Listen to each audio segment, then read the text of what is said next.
Hello everybody, my name is Ann Théato and welcome to episode 73 of the Psychic Matters podcast. As some of you know, I broke my leg in two places a couple of weeks ago, and I have to say it's been a very difficult couple of weeks being housebound most of the time and bedbound with my leg elevated on pillows. I have gone out a couple of times in a wheelchair, so I'm also wheelchair bound. And as a consequence of my injuries, I have had to cancel things from my diary, things which I was really looking forward to. And that's been really hard, letting go of things. But I'm a great believer that the quicker you accept a set of circumstances, the less painful it feels, the less stress you put yourself under, and the less brain power it takes up. In some ways, I was good at embracing my new situation. I was great at it, really. I was in really good spirits for week one. People were incredibly kind. They came to visit me. I got given the use of two wheelchairs for as long as I need them. One is self-propelled and one pushed by someone else. So I'm so very grateful for those and for the very kind people who lent them to me, and for those who visited or who sent wonderful well wishes to me on Facebook and by email, and by those who sent healing to me as well. Thank you to all of you. I'm so immensely grateful. Sadly, I've had to pull out of my CSNUT exam, which I was due to sit on 6, 7, 8 of October, and I was really upset about that because, as you all know, this is my 7th year of training with the SNU, and it means I now can't take that exam until next year, so that'll be my year 8 of training. And I'm sure that I could have been a qualified marine biologist by now, which is another passion of mine, or a qualified lawyer or vet or doctor. But there we have it. Good things come to those who wait and wait and wait.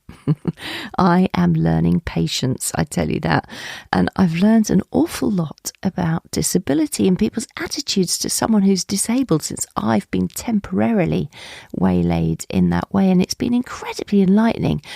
And I'm writing a book about it, in fact. I might even do a podcast episode on my experiences and what I've learned from being taken out of the game and put on the benches.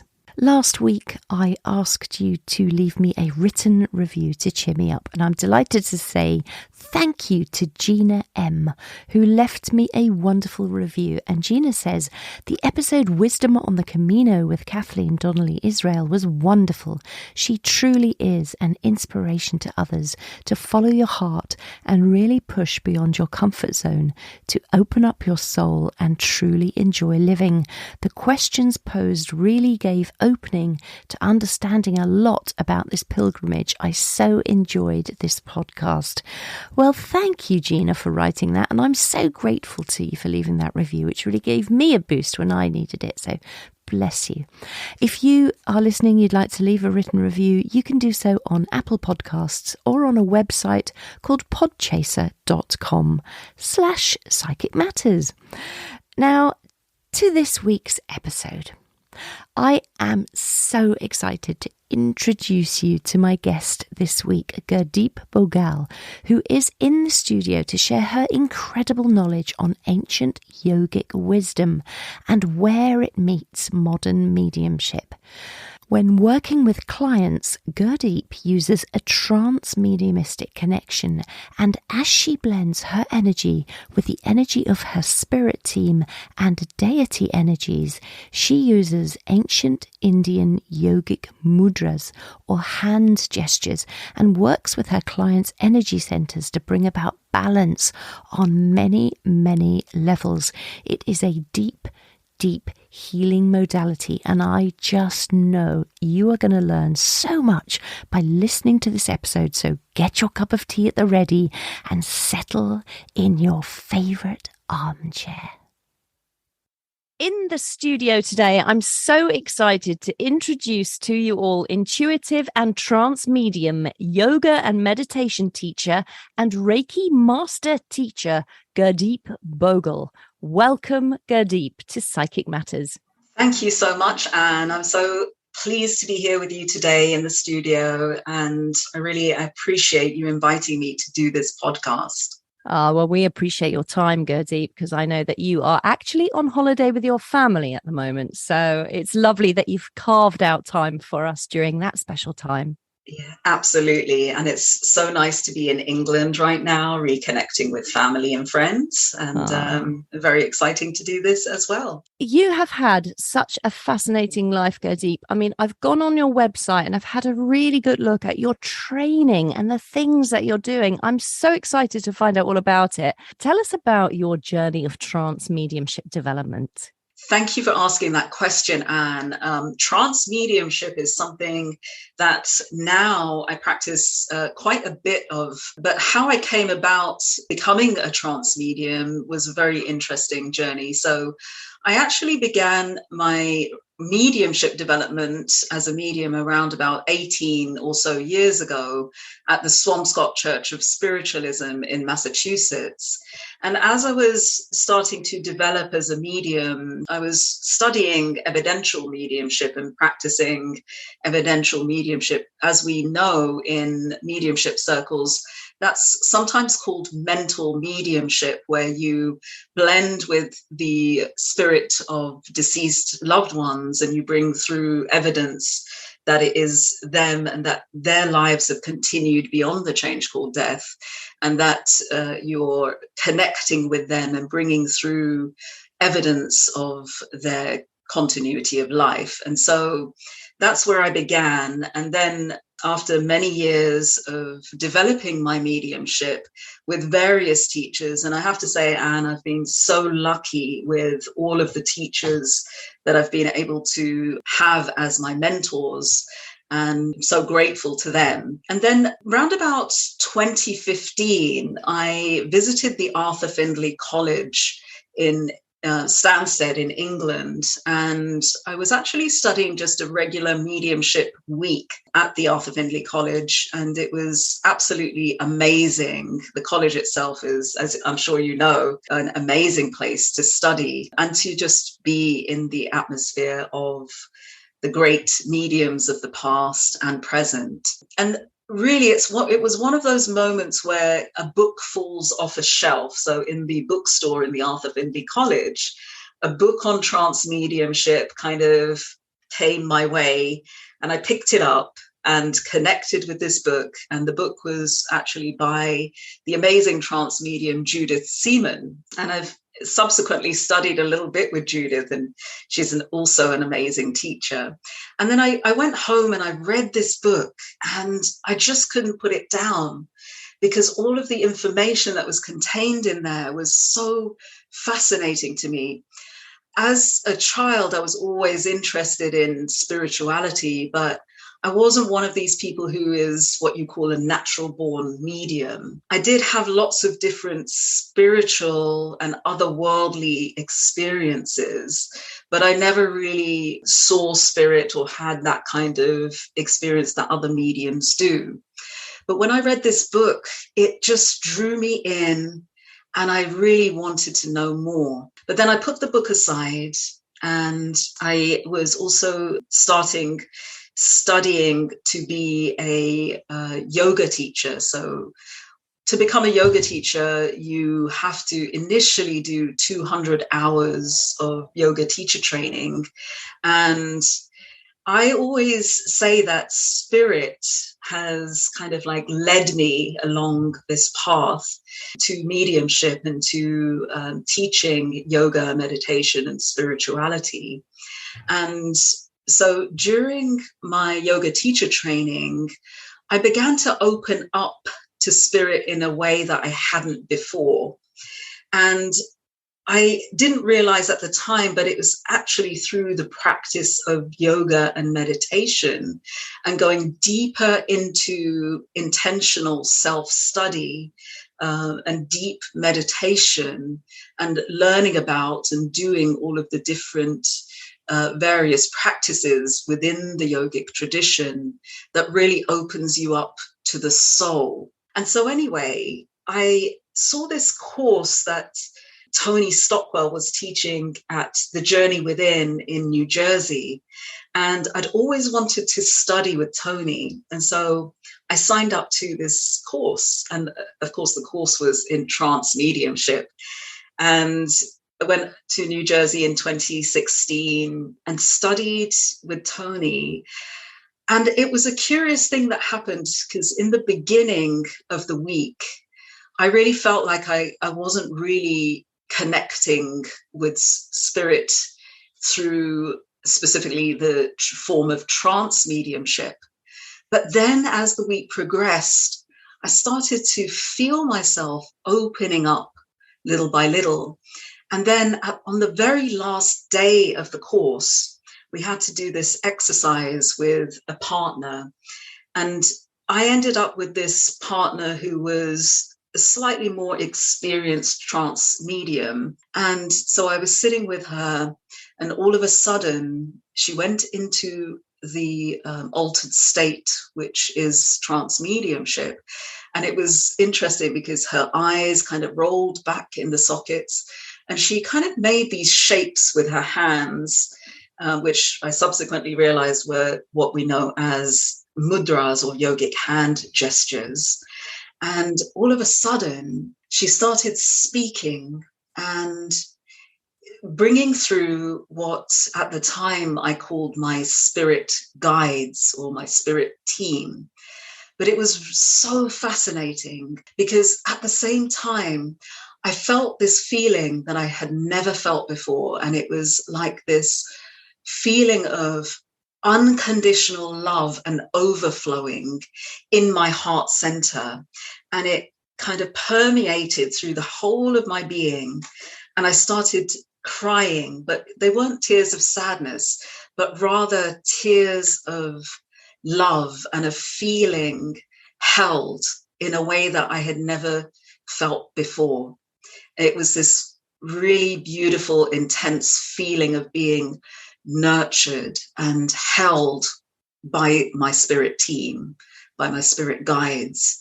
And the message was really beautiful as well, because as a medium, as a mental medium, I do use all of the various senses that we use as mediums. So clairvoyance, which is clear seeing, clairaudience, clear hearing. And I'm much more of a clairsentient medium, and claircognizance and clairsentience are probably the more prominent senses for me. But so this feeling that I had, it was in my body, and yet it was permeating all of these different layers.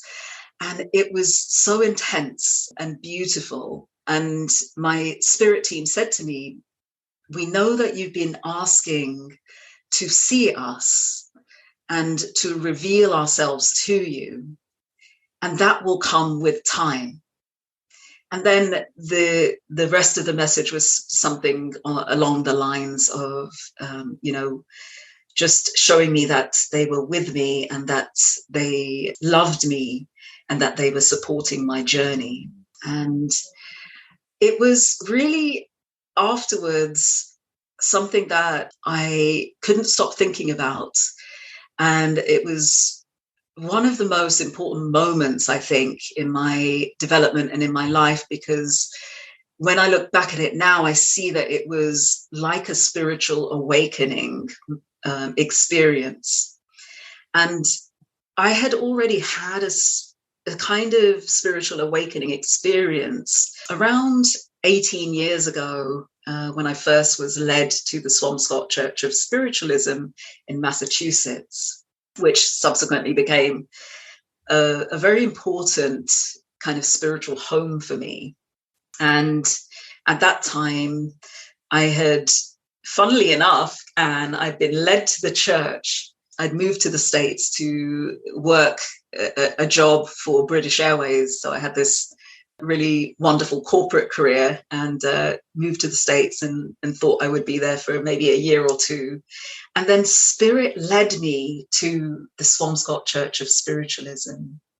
And that was quite a fascinating story as well. And I really know that I was guided there. But what happened was there was a visiting lecturer who had had a near-death experience. And after he had come out of his near-death experience, he realized that he had healing abilities. And so it was a lecture that he was giving to the church, and I'd gone along. And then at one point he said something like, "And so are you ready?" And I don't know what he was asking, what I was ready for. But I just said yes. And then all of a sudden I had this feeling, and my right arm started to vibrate and shake. And I had this feeling it was like a feeling of electricity that was moving through the whole of my body. And I'd never felt that before. And so it was quite fascinating. But I knew that there was nothing wrong with me. So I knew that it was something that was a positive experience and something that was a good experience, and it wasn't something to worry about. And so at that point, that was at the beginning of my mediumship development. I started to go to mediumship development classes. I started to learn more about healing and healing modalities. And this movement and this shaking would happen every time I connected with spirit or sat in a mediumship circle or did some healing, some hands-on healing, and then subsequently went on to do Reiki training. And so every time I would do healing, I would feel this vibration. It felt like a vibration and a feeling of electricity moving through the whole of my body. But if you were looking at me from the outside, it manifested more just in my right arm. And it would only really happen in those moments. And so I think though that was my first real awakening moment. And then back to Tony's class in New Jersey in 2016, that very profound spiritual awakening experience where I really felt my spirit guides connecting with my soul through my heart. So yeah, the long answer to a short question. It's amazing. I love your story so far. It's absolutely fascinating. And I've got some questions about some of the things you've just said. You spoke about how spirit led you to the Somscott Spiritualist Church. Yeah. And maybe you could say a little bit more about what is that? How does spirit lead us? Because maybe there are people listening. How can I get my spirit team to lead me somewhere? How can I listen to them more? How does that manifest? How did it manifest for you? Yeah, that's a really great question, Anne. And, I also teach intuitive and mediumship development and also do Reiki trainings. And so I like to say to my students in any of the modalities, including yoga, I'm also a yoga teacher, that, we really need to become in touch with the fact that we are more than just the physical body and that we are more than just a physical being, but in actual fact, we have many layers of being. And I always also say, which has kind of become a quotation, that everything in life is a practice. And so what we're really doing when we train as mediums and healers is we're really getting away from the conditioning that we've received, through our lives, through our parents, through culture, and this conditioning that really connects us with our brain and our mind. And so with that conditioning, we become attached to the stories that we create in our mind and the identification with the small self. So, for example, Gurdeep is my name, and when I think about myself, I identify myself as this physical human being whose name is Gurdeep, and I'm a sum of all of the experiences that I've had with my family and friends, etc.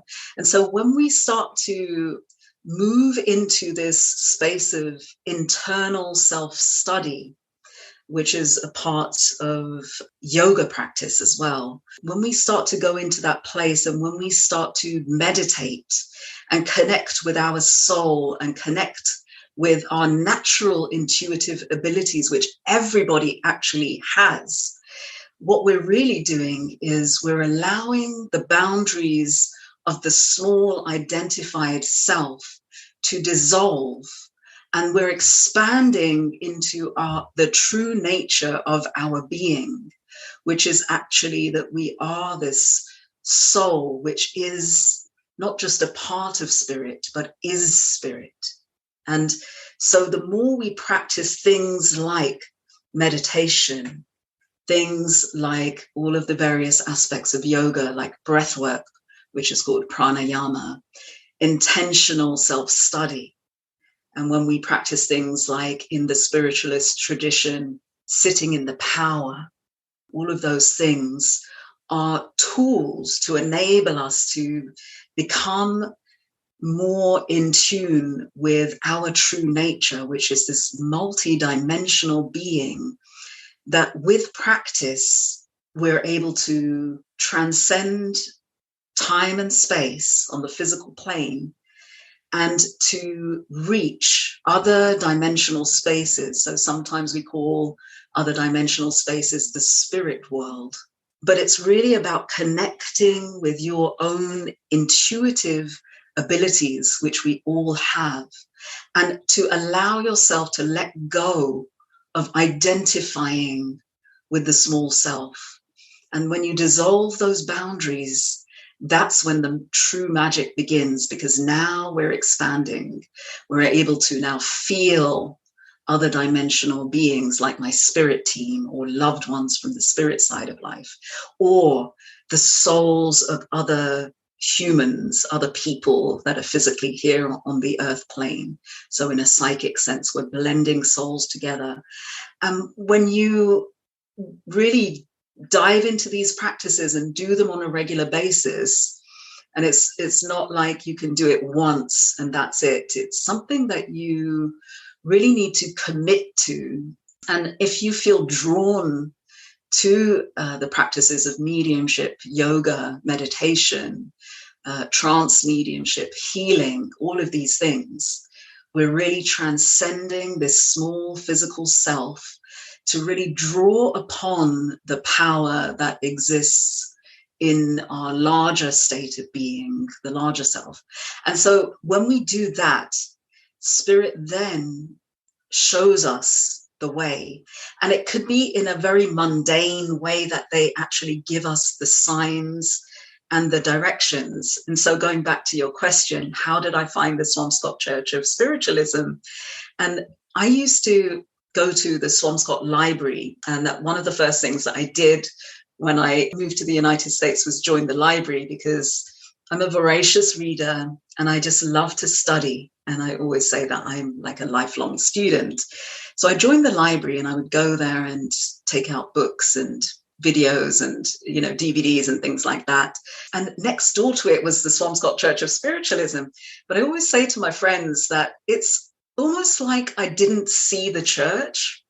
So it's like platform 9 3/4 in Harry Potter, where you can't see it unless you know it's there or unless somebody's led you there.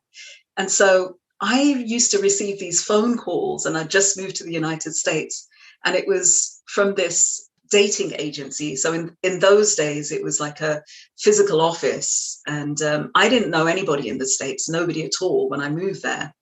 And so I kept getting these kind of like telemarketing calls from this dating agency.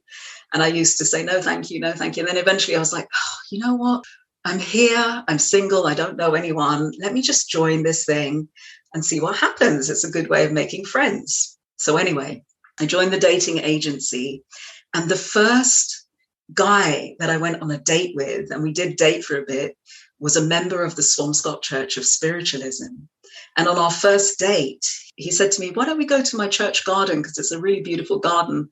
And I was like, okay. And so it was literally spirit had found this way to bring me to the church. And then subsequently I joined, and I really found a welcoming, beautiful, non-judgmental community where I could really start to develop my way of doing spirituality and of being spiritual. And so that was the story of how spirit led me. But I really believe that if we pay attention, we become more attuned with our own intuitive senses, that then we can become more aware of the signs that spirit brings us. And like I said, it can be the most mundane thing, but when you reflect back on it, it's actually just a beautiful part of the mystery of spirit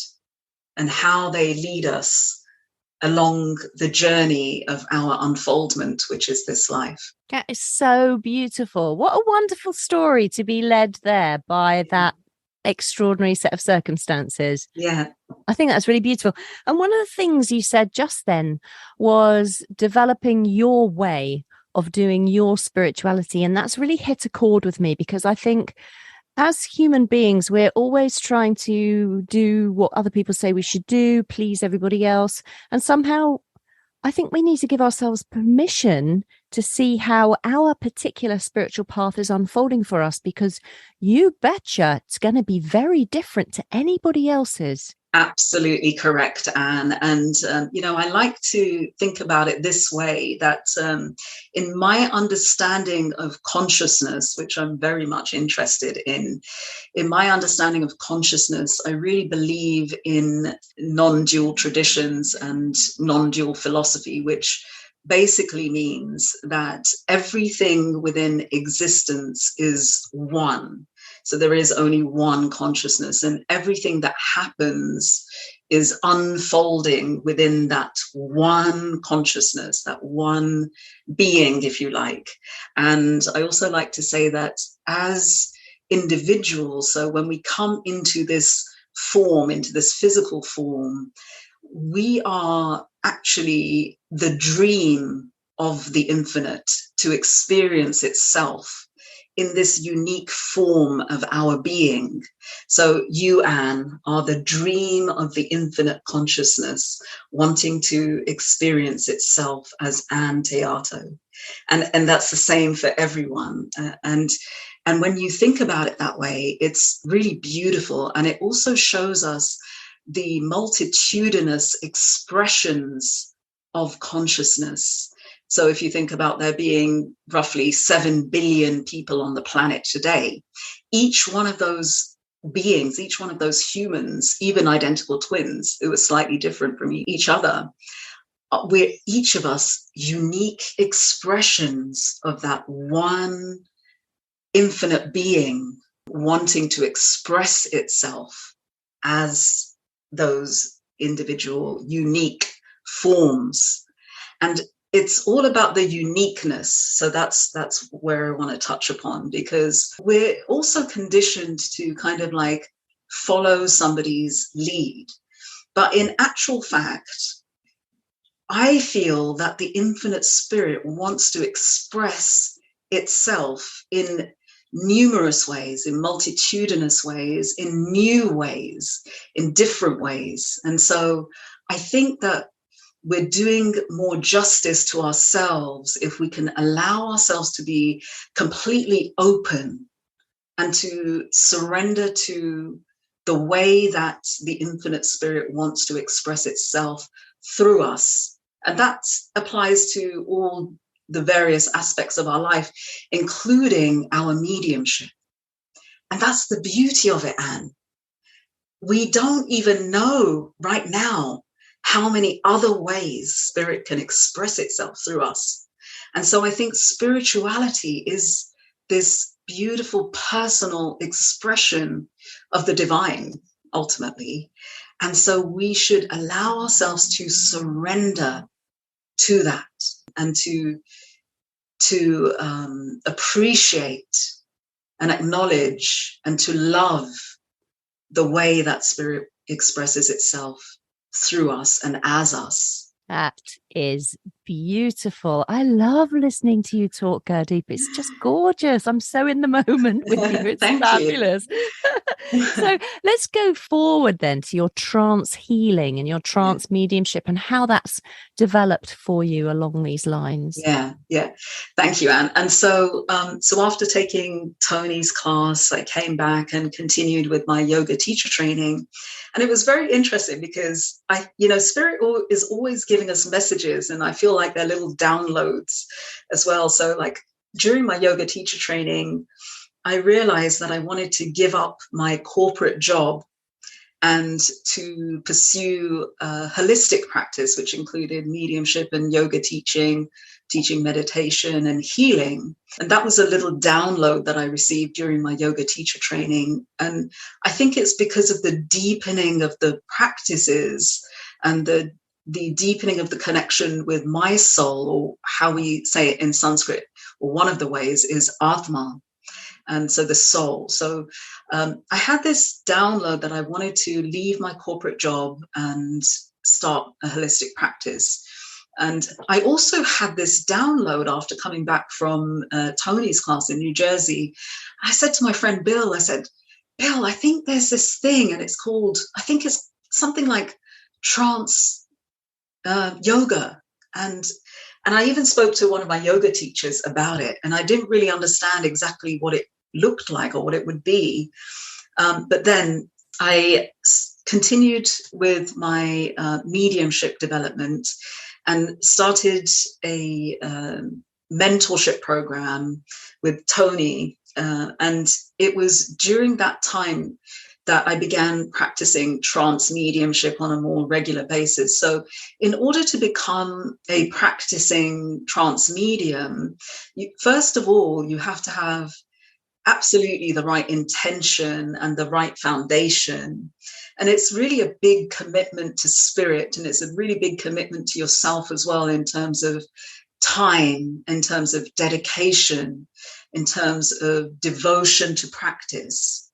But I just felt so pulled to it, and I just felt this strong connection with the practice of trance mediumship. So when you're developing as a trance medium, you basically sit for many, many hours, learning how to move into deep altered states of consciousness, to be able to blend on a closer level with spirit. And going back to what I was saying about dissolving the boundaries of the small self and moving into this more expansive space of greater consciousness, I feel that that's what we're doing when we sit for trance.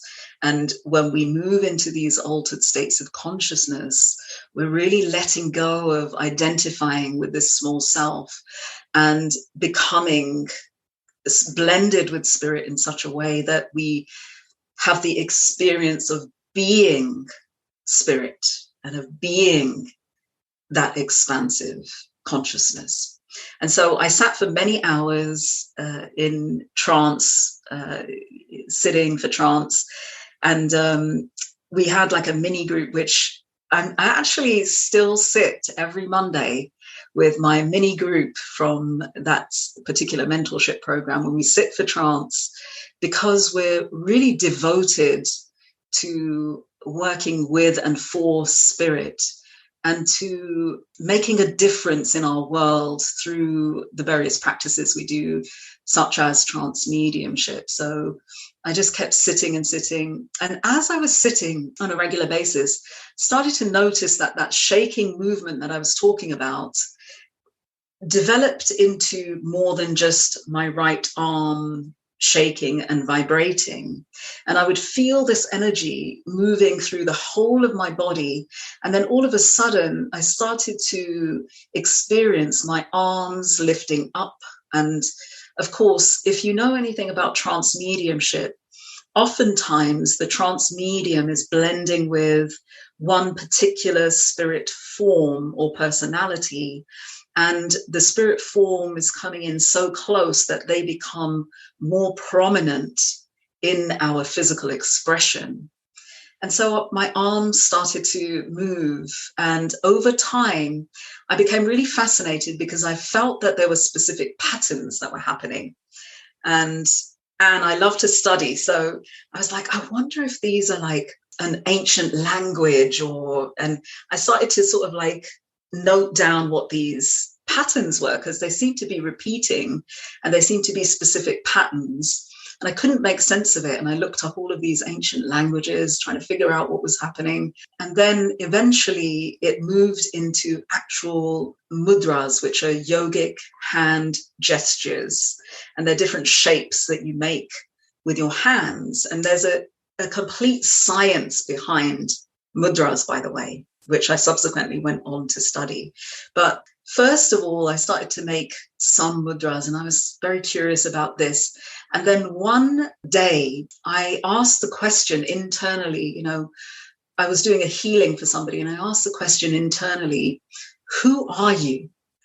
And my hand and my arm raised up and my finger pointed to a picture that I have on my wall in my office of the goddess Lakshmi, who is a Hindu goddess.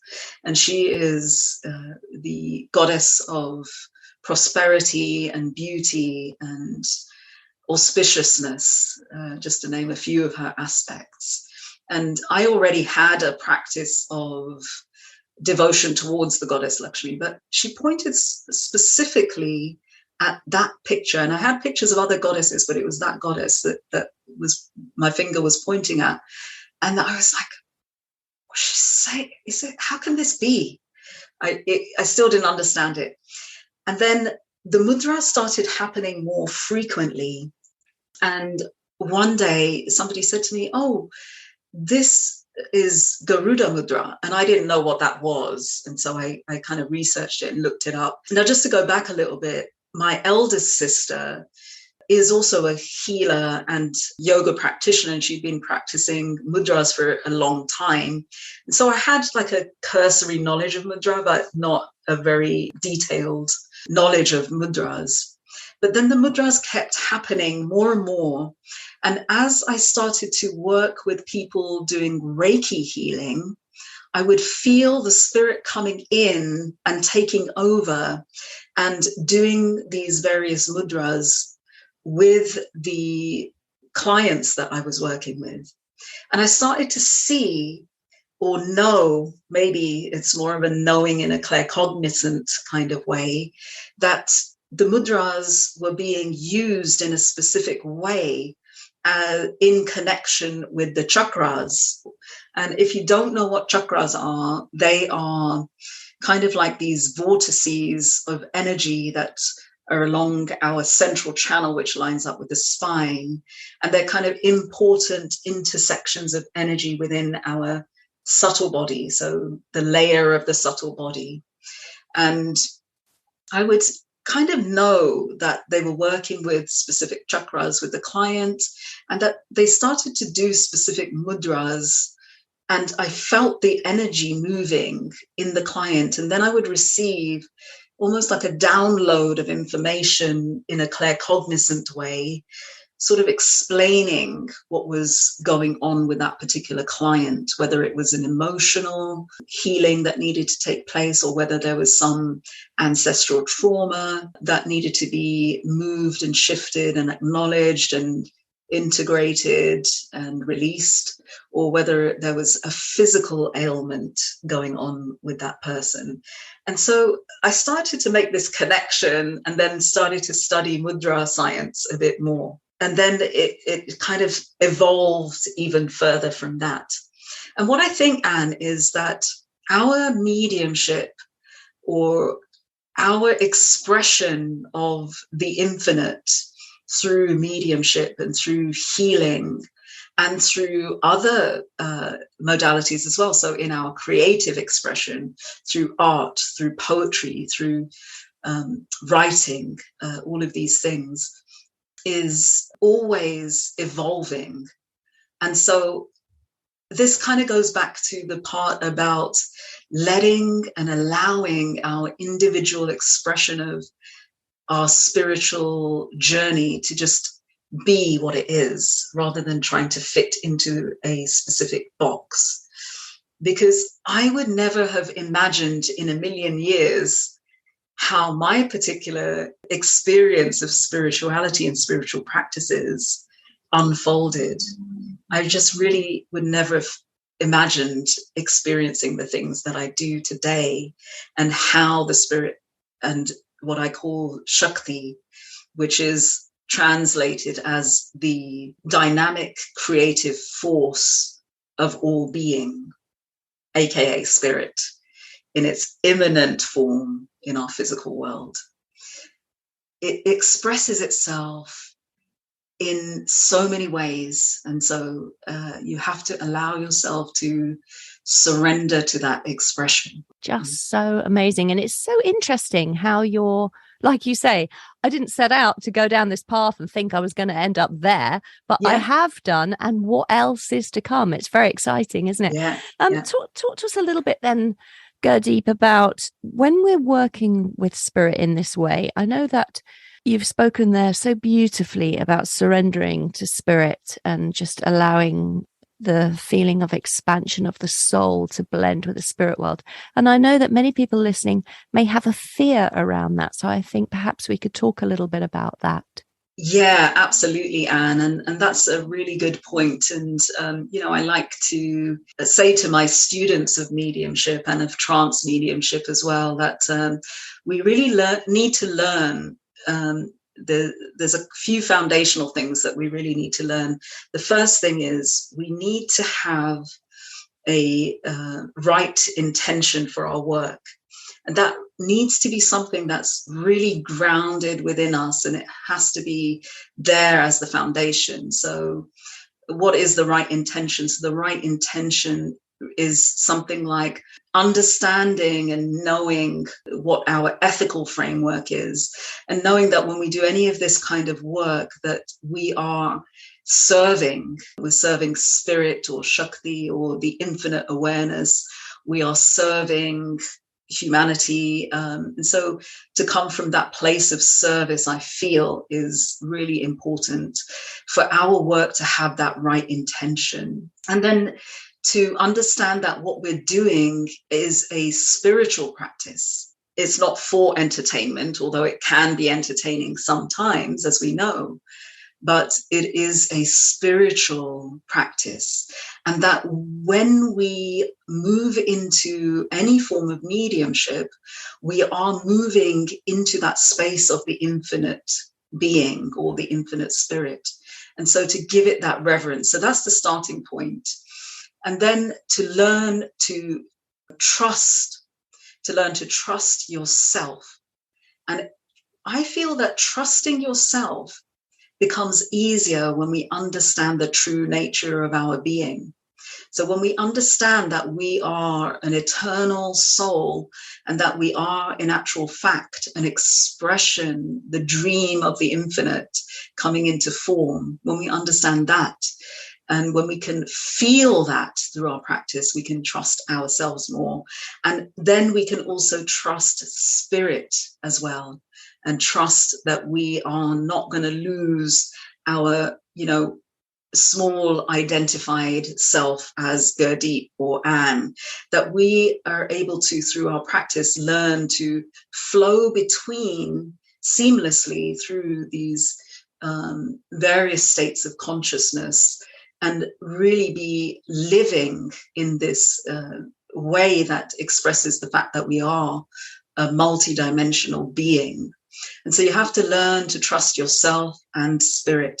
Now, it's important that you feel that you're in a safe space to do that.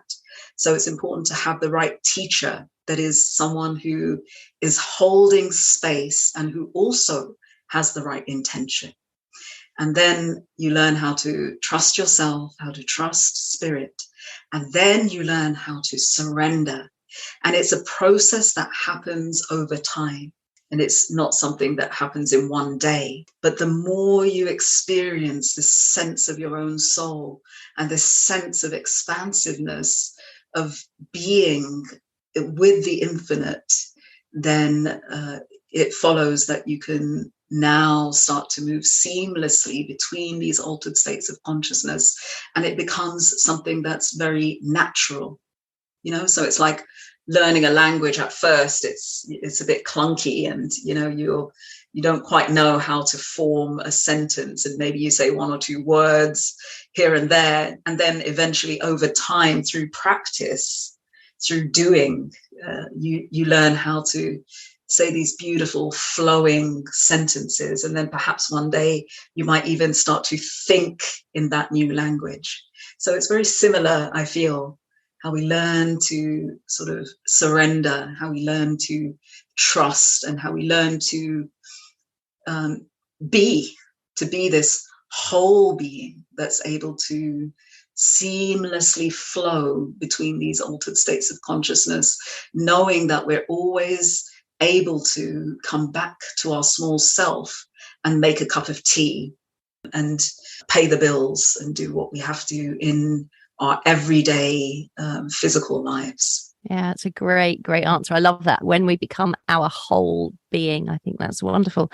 Gurdeep, when you feel the spirit world come close, when you sit in the power of your own soul and you begin to become aware of spirit, how does that feel? What does it feel? Quite a lot of people ask me that question, and I just wondered for you how it feels. For me, it's changed over the years. But I'm just wondering how that manifests for you and how it feels when spirit come very close to you. Yeah, thank you, Anne. So when spirit starts to come close to me, I really feel it in an actual physical way in my physical body. And more than anything, I feel it as a physical vibration and pulsation in my physical body. And so for me, it's beyond a shadow of a doubt that I'm actually connecting, because I feel their presence in that very tangible physical way. But I have to say that not everyone, because everyone is so unique and everyone is a unique medium, everyone is a unique practitioner, everyone's going to have their own way of feeling. And so again, I think it's really a question of practicing and learning to understand yourself. And I always talk about the body as being our tool. So we're learning how our specific tool works. So mine is feeling spirit, first of all, as this very physical pulsation and vibration in my physical body. It still manifests as an outwardly vibration of the right arm and hand mostly. But I also feel the various personalities of what I call my spirit team, which feels to me like the various deities in the Hindu pantheon. And I feel these different expressions of personality that come in. And then as I receive information, either from spirit loved ones or from spirit guides, it comes through in various ways. But it's more of a blending together of all of the subtle senses. So I'm not an objective clairvoyant, but I do see imagery in my mind's eye. And then that blends together with feelings and sensations in my actual physical body. And I also experience subjective clairaudience, and very much so it all blending together as claircognizance, as a knowing. And that's, again, where that trust and surrendering comes in, because it doesn't really matter how you experience spirit or how you receive the knowledge and the information that they're giving you. But what matters is that you trust it and that you allow yourself to be this person and this larger multidimensional being that is doing the work of spirit and bringing through whatever needs to be brought through, whether it's healing, whether it's a message from a spirit loved one, whether it's a past life experience, or whether it's psychic information. And I really learned more about the mechanics of all of that when I studied yoga in greater depth. So it was really fascinating. Amazing. Absolutely amazing. And so, Gurdeep, moving forward then with your work, where is it taking you next? What are you offering on your website? Because I know that you're teaching so many beautiful things. Perhaps say a little bit about what you have on offer. Yes, absolutely. And I'm really excited to be offering so many things which are really this intersection of ancient yogic practices and philosophy and modern mediumship. So I'm offering something which actually came to me as a download from spirit in terms of like how the program is laid out and structured. That was like a download from spirit. And then of course this intersection of those two things that I mentioned, that was also a download from spirit or Shakti. So I'm offering as well as teaching physical yoga classes in my local area and doing healing and personal one-to-one appointments in my physical office and online, I'm teaching this program and I'm calling it the Goddess Shakti Pathway, which is a yogic journey to mediumship. And within that, there's this complete pathway, and it includes several individual 90-minute courses that you can take as part of the longer pathway, or individually if you have individual interest in the subject. And each of these individual classes is touching upon something that is within the ancient teachings of yoga, but which will be really beneficial and useful to modern mediumship, healing, and creative practitioners. So I'm teaching them different techniques, yogic techniques. A lot of them are based on yoga tantra. And I'm also teaching them about the mechanics of mediumship and looking at consciousness itself. So it allows people to have a very whole understanding of consciousness and of yogic practices that enable us within ourselves to experience this expanded state of consciousness in order to do healing and mediumship. And there are various ways in which we can connect with spirit or Shakti.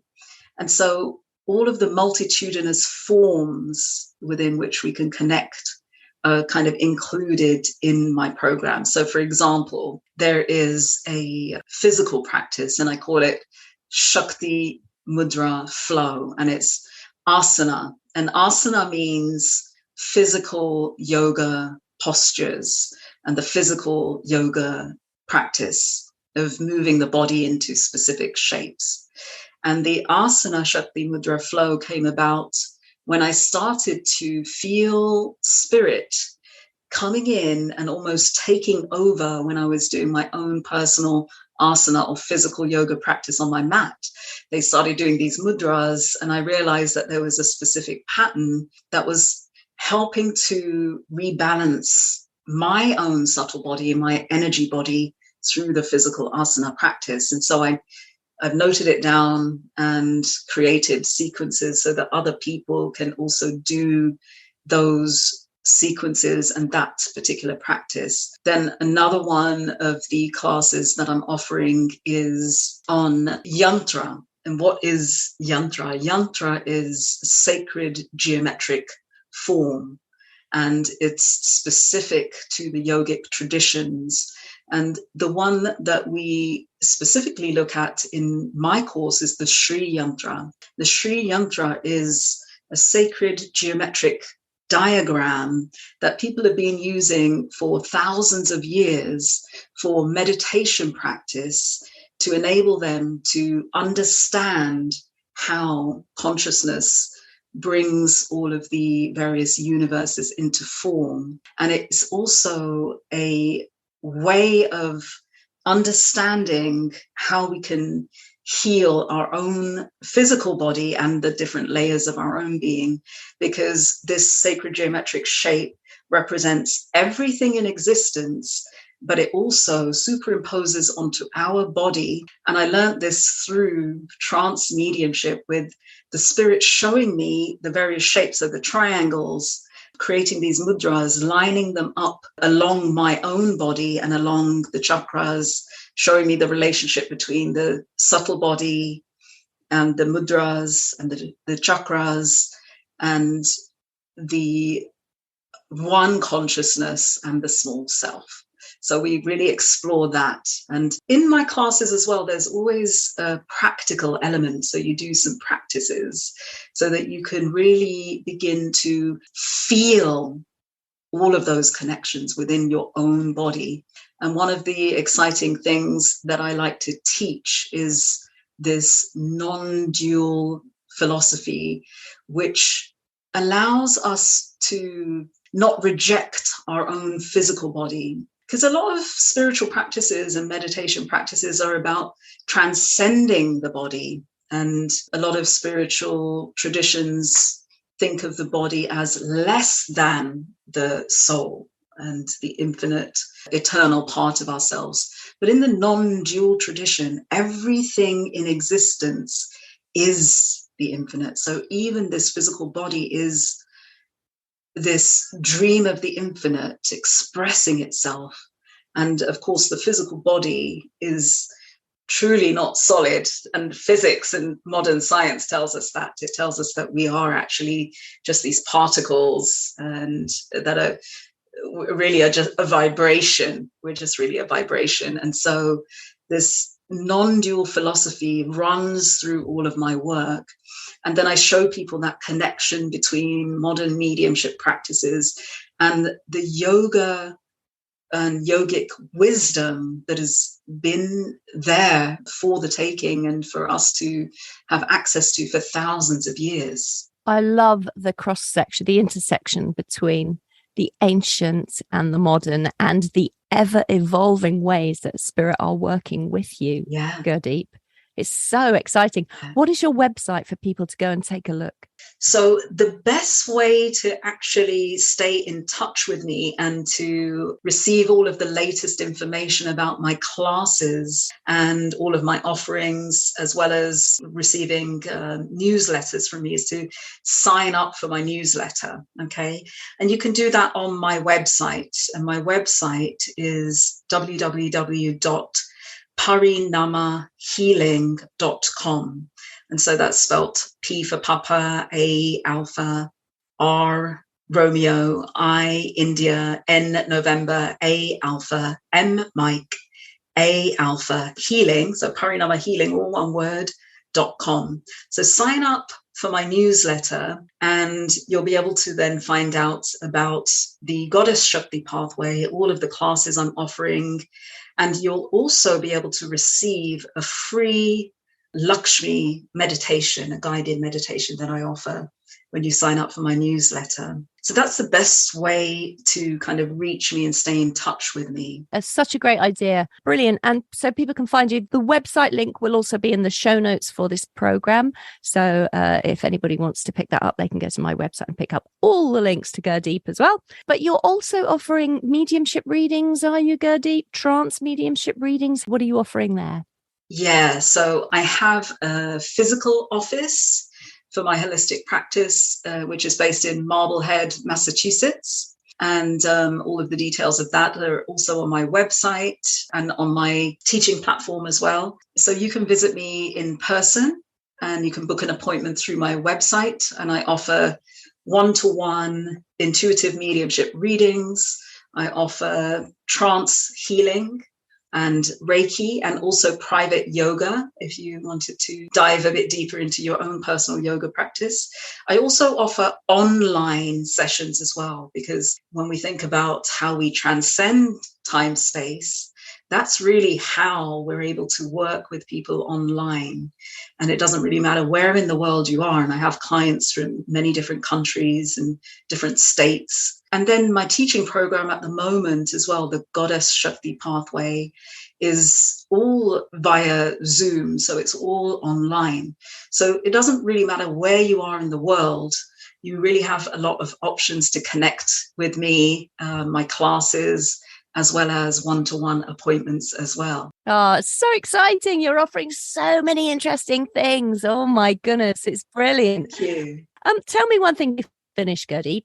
You have got, despite living in Massachusetts, you have got a very English accent. How come you never lost it? And what took you to America in the first place? Yeah, thank you for that. And, a lot of people are really surprised when they sort of hear me because they don't really understand that link either. But I was actually raised in London, in the suburbs of West London, and I moved to the United States in 2003. So now I've been in the United States for 19 years. And what took me there was my corporate job. So this is another way in which spirit works, because I went to the United States for an account management job with British Airways. I used to work for British Airways. And so, my British accent was really helpful in my old role as well as an ambassador for the British airline. And once I had kind of found the Swampscott Church of Spiritualism, which I'm still a member of, and I'm actually on the pastoral team, and I do serve the church as well. But, that connection with the Swampscott Church of Spiritualism led me along this path to just stay in the United States. And I really love where I live. I live in a really beautiful little seaside town called Marblehead, and it has a harbor, and I can take morning walks to the ocean. It's a very beautiful space to live in. So that's what took me there. And then I guess I'm just one of these people who doesn't lose their accent. Yeah. And so I'm really happy that people connect with my voice as well. Yeah, it's so interesting, isn't it? Yeah, it's beautiful. Absolutely beautiful. Got a beautiful accent. Gurdeep, it's been fascinating talking to you about your work and also your beautiful, strong connection to the spirit world. It has really touched my heart, and it's been so enlightening for me, and I'm sure for all of the listeners. I just want to say thank you so much for coming on the show and sharing your beautiful experiences with us. Oh, it's my absolute pleasure, Anne. It's been so lovely to connect with you today, and I really appreciate you having me on the show. Gurdeep Bhogal there, everybody. Wasn't she just amazing? And don't you just want to go straight to her website and sign up for one of her courses straight away? Her website, once again, is www.parinamahealing, which is PARINAMAHEALING. Parinama Healing. And don't forget that while you're there and having a look around, sign up for Gurdeep's newsletter, because by signing up, you will be the first to know about all of her new courses and classes when they're released. And I highly recommend that you do that so that you can be first on the list for those. A reminder, of course, that all the resources for this episode, including a full transcript and, importantly, how to reach Gurdeep, are over on my website under the podcast tab. So do head over there and you can pick everything up on the show notes for this episode at www.anntheato.com, ANNTHEATO.com. So if you didn't manage to write down Gurdeep's website, you can go to mine, and there will be a URL link that you just have to click on, and it will take you directly to her. Don't forget, I'm still, despite the, ever glowing and happy persona, I'm still miserable with my broken leg. So to cheer me up, perhaps you would consider writing or typing a written review for me on Apple Podcasts or Podchaser, because as you know, that really does help the podcast to move up the podcast charts. And if you have already written one, thank you so much. And do remember, you can write more than one, and that would be very much appreciated. That brings us to the end of this week's podcast. Remember Gurdeep's advice that by doing this spiritual work, by following our spiritual pathway, we are serving humanity. Maybe consider how you are doing that this week. How are you serving? We can serve in so many ways. Even if you just offer a smile to a stranger, a small kindness goes a very long way. And here's an example. Earlier this week, I tried to get a cup of coffee out of a machine, and I couldn't reach the buttons to do that from my wheelchair. So I sat there scowling and muttering about injustice. And this beautiful man was standing next to the machine. He was a builder. He had his clothes on for his day's work, so he was covered in plaster, and his trousers were dusty, and he was standing with all his friends, but he jumped to my aid. He pushed all the buttons for me, made sure I got my coffee, made sure I was okay, and then he went back to his friends. And to him, that was probably nothing. But for me, he made that moment so special. I'd been travelling through terrible traffic for 3 hours to get to that hospital appointment on time. I made it by a whisker. I was in pain, dreadful pain with my leg. It was a hospital appointment for something completely unrelated to my leg, but something that was worrying me nonetheless. I was worried about 1,000 other things that we all have going on in our lives all the time. You know, for him, all he did was press a few buttons for me. But that kindness, that serving of humanity, not only filled me with hope in that moment, gratitude for a stranger's kindness, but it stayed with me all the week and the next week, and now even into this podcast. So strong an effect did that kind gesture have on me, because it was so impactful in that moment when I felt so fragile in the world, and I was so grateful. And I'm brought to mind of Mother Teresa's Anyway poem. People are often unreasonable, illogical, and self-centered. Forgive them anyway. If you are kind, people may accuse you of selfish, ulterior motives. Be kind anyway. If you are successful, you will win some false friends and some true enemies.